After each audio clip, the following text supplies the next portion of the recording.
السلام عليكم ورحمة الله وبركاته እቺን ንግግር ከገለጽኩ በኋላ አሁን የምናገራትን መጨረሻ ላይ አንገብጋቢ የሆነ ላስተላልፍ የፈለኩት መልእክት አለ። እስከ መጨረሻ አዳምጡ፣ ከዛም ሼር አድርጉ።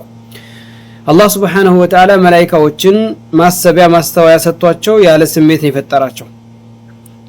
እንስሳዎችን ደግሞ ስሜት የሚበላ የሚጠጣ ስሜት አላቸው፣ ነገር ግን አያስተውሉም፣ አያስተነትኑም፣ አያስቡም። የሰው ልጅን ሁለቱንም ሰጠው፣ ማሰቢያ ማስተዋያ ስሜቱ ፍላጎቱ ከማሰቢያውና ከማስተዋያ የበለጠበት ያሸነፈው ከእንስሳ ይወርዳል። ማስተዋሉ ማሰቡ ደግሞ ከስሜቱ ረቶ የመጣ ደግሞ ከመላእክቶች ይቆጠራል። እዚህ ጉዳይ ላይ አላህ Subhanahu Wa Ta'ala ምን ይላል? أعوذ بالله من الشيطان الرجيم ولقد ذرأنا لجهنم كثيرا من الجن والإنس لهم قلوب لا يفقهون بها ولهم أعين لا يبصرون بها ولهم آذان لا يسمعون بها أولئك كالأنعام بل هم أضل.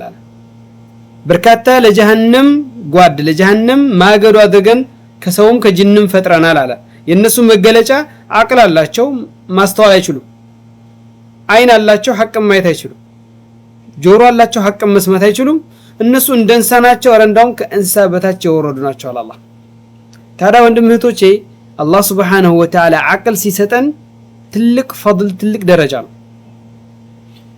الزلاس مركز جيل الناقر يفلكوت عندان وندم من هتوشي متونا سمونا نيون يتدرج بالله قد لي كاميرا شون يكفتالو عقلات شون بيكفتو نور بالا درجوت نبرة وندم موتشي مهتوشي يدرجوا يشيلو አዲስ የወጣው ዘፈን አከሌ አዲስ ያወጣው ዘፈን ስሙት ይሉና ቁርአን ከኋላ ይከፍታሉ። ያኒ አዲሱ ዘፈን አከሌ ያወጣው ዘፈን የአላህ ንግግር ነው። ያኒ ይሄ ቁርአን አከሌ ሼክ ወይም አከሌ ኡስታዝ ባከሌ ሼክ በቀራው ቅራት ብላችሁ ብትከፍቱ የአላህ ንግግር አዳምጡ ብትሉ የፈለገው ያዳምጥ፣ የፈለገው ያዳምጥ፣ የፈለገው ይስማ ያስተውል ቁጭ ብሎ የፈለገው ፈለገበት ይጭ። እንዴት ነው አንድ አዝማሪ ማለሽ ንግግር አዝማሪ ነው የምናቀውኛ። አሁን ክብር የተሰጣቸው ከፍ ተባለ እንጂ ዘፋኝ አዝማሪ ነው ይባላል። አዝማሪን ከአላህ ንግግር ጋር እንዴት ታምጡታላችሁ? እናንተ አላህን ሳታፍሩትም እንደው አላህን አታፍሩትም? አንደኛው ይሄ ዋነኛው ነገር ማለት አላህን ማፈር የለም። በዚሁ ላይ በማስመርከስ ደግሞ የተለያዩ የዒባዳ አይነቶች ላይና ሸራዕ ድንጋጌዎች ላይ የሚያፌዙና ያፌዙ ሰዎችን ከታች ኮሜንት የሚጽፉ የሚስቁ ሰዎች አሉ። አላህ Subhanahu Wa Ta'ala ምን ይላል? قل أبالله وآياته ورسوله كنتم تستهزئون لا تعتذروا قد كفرتم بعد إيمانكم. ይሄ አንቀጽ የወረደው ጂሃድ ወደ ተቡክ ዘመቻ እየሄዱ ባሉ ሰዎች ላይ ነው። ያለውም ተናጋሪው አንድ ሰው ነው። ንግግሩን የተናገረው አንድ ሰው ነው። አጃቢዎች እዛ ቦታ የነበሩት ሰምተው ጸጥ ያሉና የሳቁ የደገፉ አንድ ላይ ጨፍልቆ አመጣቸው አላህ። ለምን ምንድነው ያለው? قل أبالله وآياته ورسوله كنتم ያለው كنتم تستهزئون ማን ነው የተናገረው? አንድ ነበር። ምንድነው ያለው? ما رأينا مثل قرائنا هؤلاء أرغب بطونا وأجبن عند اللقاء وأكذب ألسنا أو كما قال يعني የነብዩንና የነብዩን ቅርብ ወህይ ጻፊዎች ምን አለ? ከኋላ ጦር ኃይላ ይሄደ ነበርና እጁ እንደዚህ መቀሰር ከፊት ያሉትን በማመላከት እንደዚህ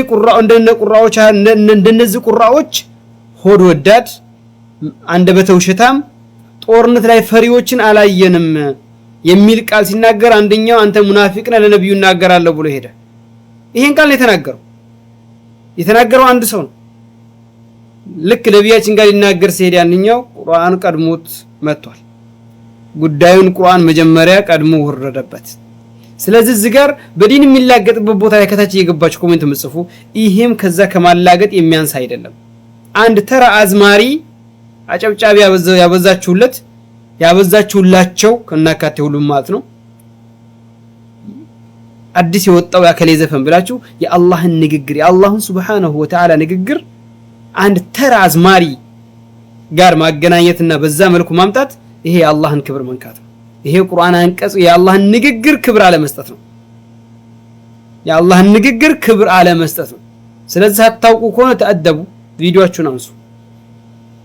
አይ ደግሞ አውቃችሁና የኮሜንትና የላይክ ጋጋታና የእይታ ጥም ኑሯችሁ ከሆነ አላህ ፊት ተሳሰባላችሁ። ማንንም አትጎዱም። በተለይ እህቶች ደግሞ ከንፈራቸውን እየጠቡ ፊታቸውን እየወላወሉ እየተወዛወዙ ይመጡብናል። ወኢለላሂል ሙሽተካ